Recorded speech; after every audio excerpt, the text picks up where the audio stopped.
정말 오늘은 온종일 여러분 의지적으로라도 좀 깨어서 마음으로 감사할 뿐만 아니라 계속해서 좀 감사를 고백해 보세요.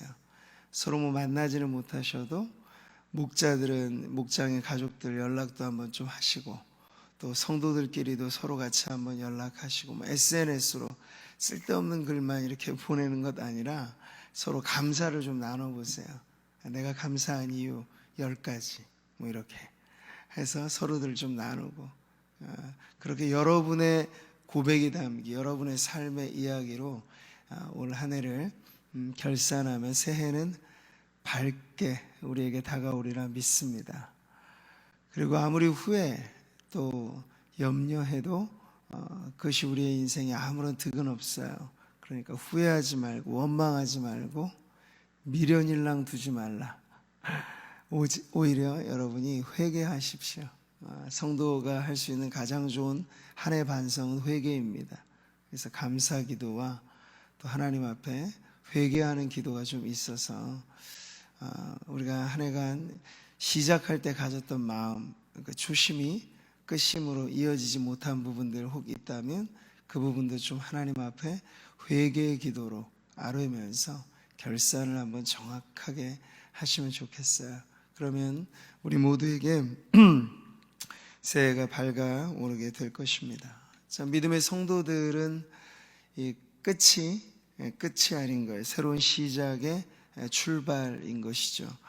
그래서 우리는 어떠한 이유로든 간에 낙담하거나 절망하기보다는 하나님 안에서 날마다 새 희망을 노래하는 것이 성도들의 권리, 아주 고귀한 특권이죠.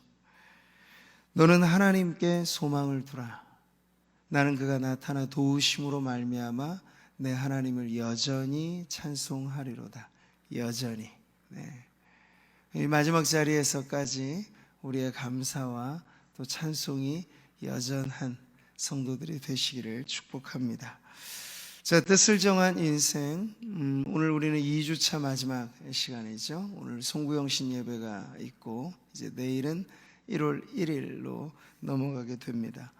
그래서 저는 몇 가지 핵심적인 가치들을 이번 주에는 좀 나누었어요. 그래서 뜻을 정해야 할 것들, 예배이죠. 기도이고 헌신입니다. 이것이 다 모호한 개념으로 자리 잡고 있어요. 그냥 붕 떠 있죠. 단어로서는 훌륭한데 우리의 삶에 뿌리내리지 못한 것들이 이것이 아닌가 싶어요. 근데 오늘은 마지막 부분에서 가장 핵심 중에 핵심을 짚으라 하면 바로 사랑입니다. 우리가 뜻을 정해야 할 것. 고린도전서 13장을 우리가 오래도록 머물렀지만 그냥 한 장 떼었다라고 하는 건 큰 의미가 없고, 우리의 삶에 얼만큼 이 모든 영역에서 사랑이 동기가 되고 사랑이 과정이 되고 또 결론은 사랑이라 이럴 수 있는가. 그 하나만 사실 반듯하게 서도 다른 것에 조금 미진해도 크게 문제가 되지는 않을 거예요. 그만큼 중요한 것이 바로 사랑이라는 핵심인데, 오늘 우리가 베드로전서에서 이 말씀을 보면 먼저는 만물의 가까이, 만물의 마지막 때, 이걸 일컬어 말세의식 혹은 종말의식이라고 하는 것인데, 베드로 사도는 이것을 일깨우면서 사랑을 강조합니다. 먼저 7절이죠. 7절 같이 한번 읽어보겠습니다. 만물의 마지막이 가까이 왔으니 그러므로 너희는 정신을 차리고 근신하여 기도하라. 종말의 의식이라고 하는 건 아무리 강조해도 지나침이 없는데 이게 잘못 오해되니까 문제가 되는 거예요. 날마다 사실 우리의 인생에 내가 마지막 순간에라면 후회하지 않을 삶을 살아야지, 이런 건강한 종말 의식을 갖고 살아간다는 건 절대 우리에게 어떤 염세적인 세계관, 이걸 가져다 주는 게 아니고 더 반듯하게 열정적으로 살아있는 동안 할 수 있는 최선을 우선순위에 맞춰서 할 수 있도록 도와주는 것이에요. 그러니까 이것을 결코 우리가 피상적으로 여겨서는 안 됩니다. 지금으로부터 여러분 2000년 전에 사도 베드로가 그 당시 성도들에게 전해졌던 이 말씀이라고 한다면 이 말씀을 기준으로 2000년의 시간이 지나왔어요. 그러니까 오늘을 사는 저와 여러분에게는 분명 시간적으로는 이 말세 마지막 때라고 하는 건 분명히 더 가까이 온 것이 사실이죠.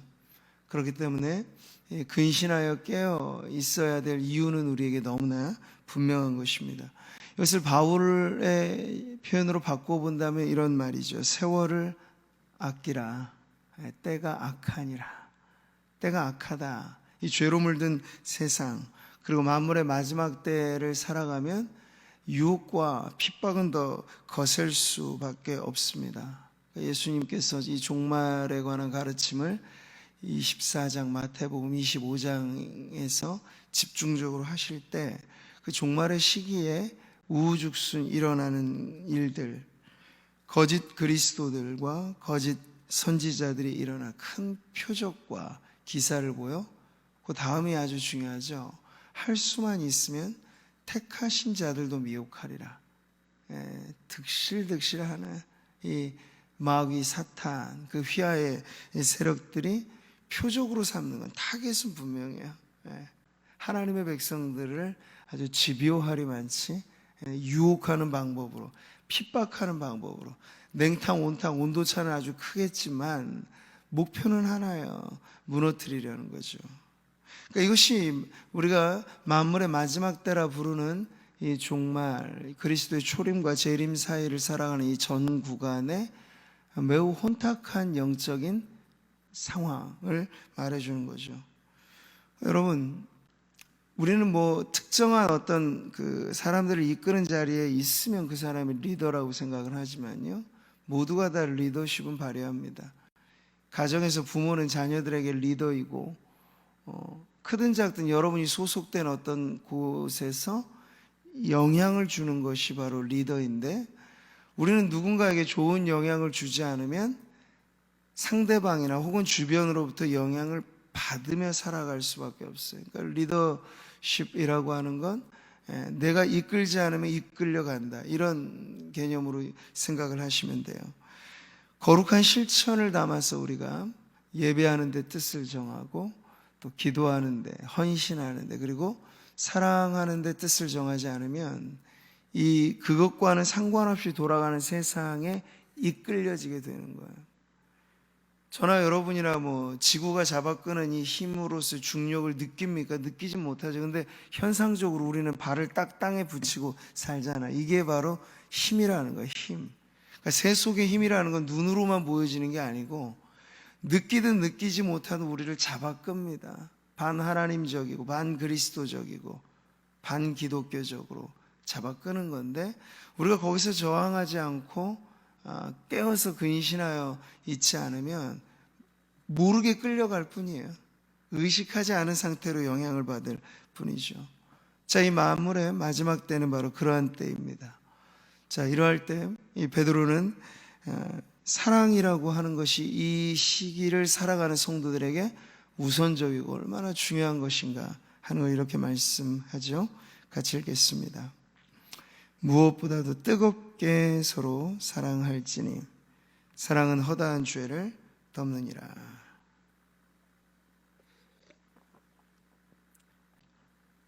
자, 앞서 말씀드린 것처럼 마지막을 기준으로 해야 시작이 또 바를 수 있고 과정이 틀려지지 않을 수 있어요. 우선순위라고 하는 건 그렇게 정하는 것이죠. 네, 사랑은 인생 최우선순위입니다. 성도 개인뿐만 아니라 교회가 붙들어야 될 이 최고의 가치가 사랑이라고 하는 것이죠. 한 율법사가 예수님께 가장 큰 계명에 대해서 물었을 때 주님이 이렇게 답하셨어요. 같이 읽을까요? 내 마음을 다하고 목숨을 다하고 뜻을 다하여 주 너의 하나님을 사랑하라 하셨으니 이것이 크고 첫째 되는 계명이요 둘째도 그와 같으니 내 이웃을 내 자신같이 사랑하라. 네, 사랑은 가장 큰 계명이기 때문에 이 계명이 지켜지지 않고 나중에 계명들의 실천으로 넘어가기가 어려운 거예요. 살인하지 말라, 뭐 간음하지 말라, 거짓 증거하지 말라, 이런 10계명의 이웃과의 관계에서의 그 계명들이 결국은 뭡니까? 사랑하지 않으면 발생하는 문제들이야. 사랑하지 않기 때문에 밉고 죽이고 싶고 죽이기도 하는 것이고, 사랑하는 사람의 물질이나 그 사람의 명예나 이걸 손실을 사랑하는 사람의 것은 하기 원치 않는 것이죠. 그러하지 않기 때문에 사실 그 누군가의 것을 빼앗는 것이죠. 그런 명예를 짓밟는 것이고. 자, 이런 모든 이 십계명의 내용들은 그래서 결국 하나님께 대해서도 이웃과의 관계에서도 사랑이라고 하는 것으로 다 풀어지게 되는 거예요. 여기 보세요. 무엇보다도 우선해서, 무엇보다도 강조해서 말세를 사랑하는 성도들이 신경 써야 할 것은 사랑이라 하는 걸 강조하는 거죠. 물론 여기는 하나님께 대한 사랑은 전제하고 당연히 그것을 기초로 해서 서로가 사랑하라. 이게 서로라고 말하는 건 여기서는 1차적으로는 성도들끼리의 사랑을 의미하는 것입니다. 자, 누구든지 하나님을 사랑하노라 하고 그 형제를 미워하면 이는 거짓말하는 자니 보는 바 그 형제를 사랑하지 아니하는 자는 보지 못하는 바 하나님을 사랑할 수 없느니라. 그러니까 성경이 우리에게 가르쳐주는 사랑은 절대로 감상적인 것이 아니고 하나님에 대한 사랑이 어떻게 입증된다라고 하는 걸 분명한 기준으로 제시해 주는 거죠. 그러니까 지금 사도 요한은 보이지 않는 하나님에 대한 사랑은 보이는 형제들에 대한 사랑으로 입증된다. 이 두 가지는 아주 긴밀하게 연결되어 있다. 우리의 심장에 좌심실, 우심실 이렇게 판막으로 딱 나눠져 있는데 서로 투과되잖아요. 영향을 주고받는 거죠. 그런 것처럼 하나님에 대한 사랑과 이웃에 대한 사랑이 서로 연결되어져 있다는 얘기예요. 자, 근데 우리의 모습은 흡사 마태복음 18장에 나와 있는 만달란트 빚진 자의 모습과 비슷하지 않을까 싶어요. 그러니까 우리 자신으로서는 주인에게 엄청난 빚을 탕감받았어요.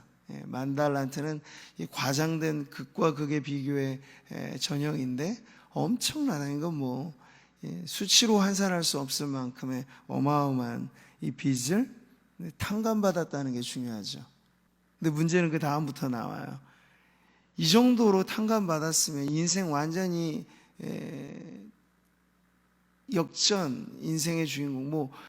물론 빚을 졌다가 탕감받으니까 제로라고 생각하면 얻는 게 없다고 생각하겠지만 그걸 마이너스 만달란트에서 이 제로가 됐다는 건 그만큼 플러스만이 누군가의 대신해주는 희생으로 채워졌다고 하니까, 안 그러면 내가 만달란트를 벌어서든지 어떻게 해서든지 갚아야 되는 거면 그건 똑같은 거예요. 그만큼의 수익이 내게는 없었는데 그걸 해결해 줬다는 건 엄청난 이득을 얻은 거죠. 근데 그것과 비교하면 정말 100데나리온이라고 하는 건 어마어마하게 작은 것이죠. 작은 것이. 그러니까 주인으로부터는 엄청난 호의를 받았는데 자기 동료에게 있어서는 아주 자그마한 것에도 자비를 베풀지 않는, 일절 자비라고는 없는 이 무자비한 종에 대해서 주님 말씀을 하신 거예요. 근데 왜 이것을 인간의 모습에 우리가 빗대어 볼 수 있느냐 하는 건, 하나님께 대한 사랑을 운운하고 말하면서도 이웃에게 대한 작은 사랑의 실천이 잘 이루어지지 않는 모습이 이 세상의 모습이기 때문에 그렇습니다. 그러니까 종교적인 사랑일 뿐이죠. 그냥 하나님께 대한 사랑은 말을 하지만 그것이 이웃 사랑의 실천의 근본, 어떠한 원동력이 되지 않으면 파이프가 안에 막혀 있는 거야. 사랑이란 하나님에 대한 사랑과 이 이웃에 대한 사랑이 서로 연결되어져 있어야 되는데 파이프관이 딱 막혀서. 그래서 고르반이라는 이야기도 하잖아요. 부모에게 대한 효를 하는 건 이건 동서고금을 막론하고 신앙이냐 비신앙이냐를 떠나서 하나님 일반에게 주신 철칙이죠. 그런데 종교적으로 이걸 아예 딱 바쳐버린 거예요. 고르반, 이건 하나님께 바치면, 그리고 나서 나머지의 의무에 대해서는 나는 상관없다. 이런 식의 어떠한 종교적인 열심을 주님은 절대 동의하거나 긍정하지 않으셨죠. 사랑의 연결 통로가 막혀있는 문제인 것이에요. 자, 베드로는 이러한 하나님에 대한 사랑을 전제로 이웃을 사랑하는 것에, 그리고 교회 안의 이 사랑의 실천이 너무나 중요하다 하는 걸 강조하고 있습니다. 그럴 때 그는 뜨겁게 서로 사랑하라고 말하고 있죠. 깊이 있게 서로 사랑하라, 이런 뜻이기도 하고, 그 사랑의 특징을 허다한 죄를 덮는 사랑이라고 조금 더 구체화시키고 있어요. 그러니까 우리가 발휘하고 실천해야 할 사랑의 덕목은 바로 죄를 용서하는 사랑이라고 가르쳐 주는 거예요. 그러니까 성도들 간의 사랑의 결과로서 죄가 용서되고, 또 죄를 용서하고자 하는 마음이 있어서 이 사랑이 실천되어지는 것, 이건 역시가 죄 용서의 사랑은 아주 긴밀하게 연결되어 있다는 거죠. 너희가 너희를 사랑하는 자를 사랑하면 무슨 상이 있으려 세리도 이같이 아니하느냐. 전곡을 찌르는 말씀 아닌가 싶어요. 그냥 보기만 해도 좋은 사람에게 호감을 갖는 건 누구나 하는 거잖아요. 갓난 아기를 보면서 증오심을 가질 사람은 없어요. 정상의 사람이라면. 아주 순진무구한 아이를 보면 누구나 기분이 좋죠. 예. 근데 여러분, 그게 기독교적인 실천의 사랑은 아니라는 거예요. 그냥 좋은 감정이죠. 본성적으로 나오는 것인데, 허다한 죄를 덮어주는 사랑은 그 정도에 가지고는 어려운 거예요. 왜?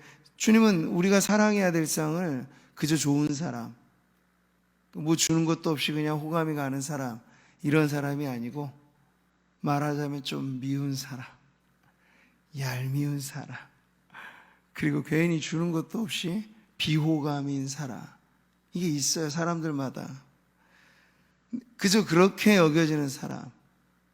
근데 그들의 그 결점과 이 문제가 보여서 우리에게 무언가 적잖이 혐오까지는 아니더라도 싫다 하는 비호감을 느끼게 되는 사람, 교회 안에 없을까요? 있게 마련이죠. 근데 그러한 성도들에게 나누어야 할 사랑이 바로 허다한 죄를 덮는 사랑이라 가르쳐주고 있습니다. 사랑받을 만한 사람 사랑하는 건 그건 복음적인 사랑이 아니어도 충분히 가능해요. 하지만 복음적인 사랑은 어떤 것입니까? 사랑스럽지 않은 사람을 사랑하는 것. 오히려 나에게 적극적으로 혹은 소극적으로 피해를 주는 어떤 사람을 우리가 오히려 더 의지적으로 다가가서 사랑하는 것. 이런 것이에요. 여러분, 지금 우리가 살아가고 있는 이 사회는 혐오사회, 증오사회라고 하는 말이 어울릴 정도로 너무 무참합니다, 사실. 딱 모든 기준에서 편을 가르잖아요. 가진 자, 없는 자. 정치적으로도 딱 편을 가르고. 그러면서 그 다음에는 뭐죠? 묻지마식의 비방이에요. 사리분별이란 거기 적용되지 않아요. 딱 선후관계가 있어요. 이건 잘했고 이건 못했고의 기준이 판단의 기준이 돼야 되는데 그거 없어요. 내 편 아니면 무조건의 비방이에요. 무조건의. 그러니까 댓글은 저는 요즘에 거의 안 봅니다. 무슨 정치 기사니 어떤 기사들 보면 좋은 댓글을 찾아보기가 사실은 어려워요. 그러니까 그런 걸 보면서 오히려 눈을 버리고 또 그런 것 때문에 더 마음이 흐트러질 바에야 그냥 딱 정론에 해당하지는 뉴스만 보려고 노력을 하는 편인데, 댓글의 문화라는 게 대부분 그래요. 익명성의 가면이 씌워져 있는 경우에는 좋은 글이 잘 안 나오죠. 나하고 저 사람 상관없으니까 말로 죽여도 괜찮겠지, 이런 게 사실 오늘날 혐오사회의 특징이기도 합니다. 이건 주님이 말씀하신 말세의 또 하나의 징후 중에 하나예요. 불법이 성함으로 많은 사람의 사랑이 식어지기 때문에 그런 것이죠. 근데 잘 생각해 보면 이 불법이라고 하는 게 무법은 아니에요. 지금 우리는 법지상주의로 가고 있습니다. 뭐든지 법을 만들어요. 어떤 지배 세력의 이득이라든지 소수의 어떤 사람들의 권리, 어쨌든지 간에 법이 많아진다는 건 그만큼 까다로워지는 세상으로 가는 거예요. 법대로 합시다 이렇게 말하는 집단치고 사랑이 넘쳐나는 집단은 거의 없어요. 네. 근데 법을 계속 만들면서도 서로 이해하고 용납하고 용서하느냐, 그게 아니고 그걸 안 하려고 작정하기 때문에 차가운 법으로 자꾸만 펜스를 치는 거죠. 당신과 나 사이를 갈라놓고 다가갈 수 없고 다가오지 못하게 만드는 이 법을 계속 만들어 사랑은 싸늘하게 식어져 가고 있는 것입니다. 이게 바로 우리가 살아가는 세상인데, 성도들의 역할은 과연 이런 세상에서 어떠해야 되는가가 고민거리죠. 여러분, 죄와 미움이 한 쌍을 이룹니다. 전염의 바이러스가 치명적인 속도로 번지는 것처럼 죄와 미움은 아주 빠르게 확산됩니다. 자, 그럴 때 교회와 성도의 역할은 세상을 치유하는 공동체로서 이것과는 다른 짝의 말을 가지고 있어야 돼요. 그게 뭐죠? 죄에는 용서를, 미움에는 사랑을. 그래서 교회가 교회답다라고 말했을 때는 용서와 사랑이, 세상 어디에도 경험할 수 없는 용서와 사랑이 충만해야 한다는 것이에요. 그러니까 교회 안에 누가 들어오더라도, 사실 우리가 다 죄인으로 구원받은 백성들 아닙니까? 구원받은 죄인이라는 말을 우리가 사용해야 하는 것인데, 또 다른 죄인이 왔다 손치더라도 당신은 죄인이니까 여기 오면 안 됩니다, 이렇게 말할 수는 없어요. 우리가 진리와 비진리의 문제가 아닌 이상에. 우리가 유다서를 어제까지 마무리했잖아요. 심지어 유다서 아주 강직하게 거짓 교사들의 이단적인 사상을 몰아내고 하는 그런 메시지였는데, 마지막 대목에는 그럼에도 불구하고 성도들이 갖추어야 될 덕목을 뭐라고 말합니까? 긍휼을 베풀라는 거예요. 네. 어떤 사람 불 가운데 건져내고, 네. 이게 바로 교회가 세상을 변화시키는 가장 강력한 능력이죠. 용서의 능력, 사랑의 능력. 초대교회가 소수임에도 불구하고 다수 사회를 거룩한 영향력으로 바꿀 수 있었다는 건 다른 방법이 아니었어요. 죽이려고 달려드는 사람들을 오히려 용서해버리는 거예요. 그러니까 세상이 감당할 수 없죠. 그리고 그 사랑과 희생에 세상이 변화되게 되는 것이에요. 용서가 없는 세상은 잔인합니다. 죄는 또 다른 죄를 낳을 뿐이고, 죄가 계속해서 사슬처럼 연결고리로 죽음을 양산해내는. 근데 이러할 때 우리는 이 사랑의 실천이라고 하는 것이 바로 허다한 죄를 덮는다. 이게 먼저는 교회 안에 임상 실습처럼, 아니 성도들끼리도 사랑이 불가능하면 성도와 비성도, 크리스찬과 넌 크리스찬 사이에 어떻게 다가갈 수 있겠어요? 이미 용서받은 집단으로서의 하나님의 백성들 안에 크고 작은 문제의 결함을 덮어주지 못하는 그 사람이 어떻게 비신앙적인 문제들의 결함까지를 포용할 수 있겠느냐 말이죠. 그건 불가능한 얘기입니다. 그래서 지금 베드로가 먼저 서로가 여러분끼리 뜨겁게 사랑하라, 그러면 여러분끼리만 사랑하라는 얘기가 아니고, 그 사랑이 우리 안에 마치 임상 실습이 잘 되면 교회 안에서 세상을 살아갈 때 그 사랑의 능력이 나타나기 때문에 그걸 강조하는 것이에요. 너는 마음을 다하고 뜻을 다하고 힘을 다하여 내 하나님 여호와를 사랑하라.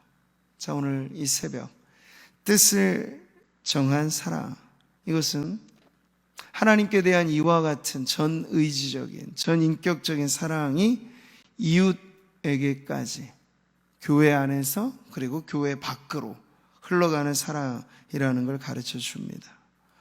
그래서 우리가 정리하자면 뜻을 정한 사랑은 본성적인 사랑 그 이상의 것이고, 뜻을 정한 사랑은 감정을 능가하는 사랑입니다. 그래서 우리가 뜻을 정해 사랑할 때 느끼는 감정에 따라 움직이는 것이 아니라 오히려 감정을 사랑이 이끌어갈 수 있는 사랑을 말하는 것이에요. 우리는 뜻을 정해 사랑한다는 것이 누군가에게 대해서 좋은 감정이 생길 때까지 기다리겠다는 말이 아니라는 걸 이해하셔야 됩니다. 사랑하기로 결정하고 사랑하기로 고백하고 그래서 좋은 감정이 따라오도록 하는 게 뜻을 정한 사랑이라는 거예요. 그래서 먼저 사랑을 고백하고 시작하고 먼저 사랑으로 섬김으로부터 출발하고 이런 거죠. 자, 이런 점에서 오늘 저와 여러분 뜻을 정한 사랑의 실천을 올 한 해 마지막 자리에서 새벽 기도하는 이 자리에서 해 나가셨으면 좋겠습니다. 사랑의 반대말은 미움이 아니라 무관심이란 말도 이런 자리에서 의미가 있겠죠. 우린 적극적인 악을 피하기 위해 소극적인 악에 머무를 수 있어요. 소극적인 악이란 뭘까요? 관심을 거두는 것. 누군가 부딪혀봤자 갈등밖에 안 생기니까 난 교회 생활 오래 해보면 갈등밖에 안 생기더라고. 이런 분들의 이야기는 뭐냐면 난 갈등을 피하기 위해서 누구랑도 부딪히지 않을 거야. 그래서 그러면 딱 숨어 지내는 거죠. 하나님과 나 사이만 문제가 없으면 돼. 예배하는 자리에는 최선을 다하지만 성도들과 부딪혀서 얼굴과 얼굴을 맞대고 인격과 인격이 서로 부딪히는 그 자리들은 되도록이면 피하는 거예요. 근데 여러분, 이것은 소극적인 악에 머무르는 것일 수 있어요. 무관심이라는 거. 갈등이 좀 일어날 수 있죠. 부딪혀서 소리 안 나, 손바닥에다 마주치니까 소리가 나듯이 연약한 사람들끼리 우리 모여서 무슨 일도 하고 무엇도 할 때 부딪힐 수 있어요. 그러나 그걸 두려워하는 게 아니고 그럴 때마다 내가 용서를 구하면 되고 용서를 해주면 되고 사랑하기로 마음 먹고 부딪히는 건 아무런 문제가 안 돼. 오히려 인격의 수양이라고 하는 것, 그런 부딪힘을 통해서 일어나는 것이죠. 아무런 마찰 없이 인격이 수양되지는 않아요. 그냥 그 자리에 머물러 있을 뿐이죠.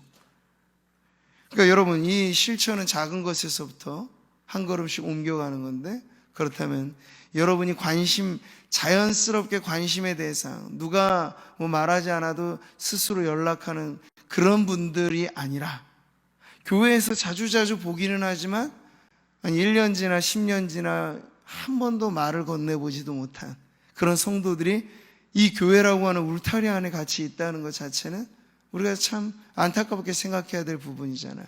그런데 누가 먼저 다가가야 되겠습니까? 상대방이 내게 오기를 먼저 바라면 그건 뜻을 정한 사랑이 아니고, 우리가 뜻을 정해 사랑한다는 건 내가 먼저 다가가서 인사라도 한마디 건네고 따뜻한 격려라도 한마디 해주고, 왜 나한테 이러지 않습니까? 다가와 주지 않습니까? 말하는 게 아니라 내가 먼저 다가가 주는, 이게 여러분 우리가 뜻을 정하여 사랑하기로 마음먹으면 어려운 실천이 아니잖아요. 한꺼번에 내 팔 한 짝을 신장을 기증해 줘야 된다 이런 얘기를 하는 게 아니잖아요. 다가가 손 내밀어주고 환하게 미소 지어주고 안부를 물어주고 기도의 제목 물어봐주고, 이 성도들이 할 수 있는 아주 친근한 사랑의 언어들로 나아가게 되는 건 큰 문제는 아닐 것입니다. 사랑하기로 뜻을 정한다면. 그래서 오늘 베드로는 우리 어제 헌신의 내용에서도 그냥 대의 명분만 거창한 그런 헌신 말고 아주 우리에게 현장에 와닿는 일상의 삶에서의 우리의 몸의 모든 것으로 표현되어지는 헌신을 이야기했듯이 오늘 뜻을 정한 사랑도 마찬가지입니다. 뜨겁게 사랑한다는 것, 서로 대접하기를 원망 없이 하는 것, 그러니까 작은 것을 대접하고 나누는 것에서부터 실천을 하라는 이야기죠. 선한 청지기같이 서로 봉사하라.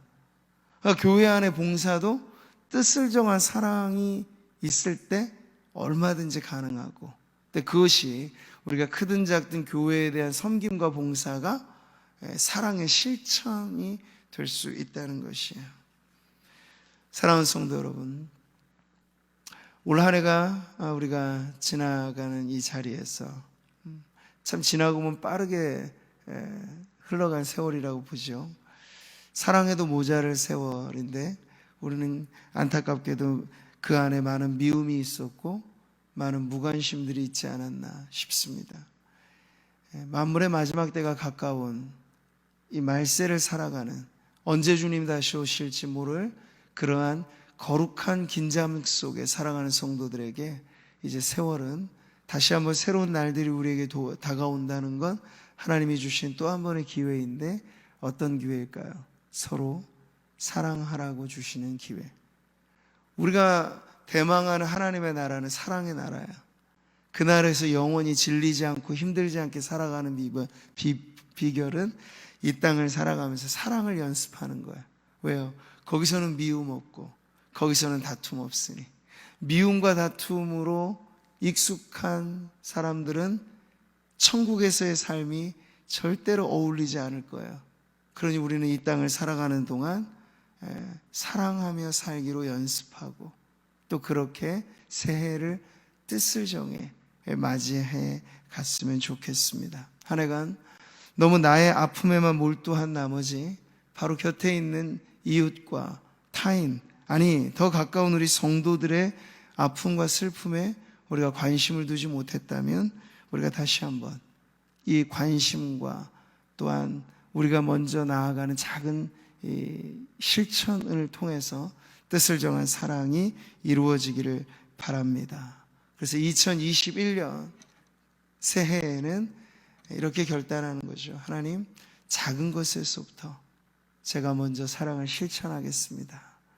뜻을 정하여 하나님 사랑하고 이웃 사랑하는 성도로 하나님 앞에 살겠습니다 하는 그런 결단의 기도가 오늘 저와 여러분 안에 있어지기를 주님의 이름으로 축복합니다.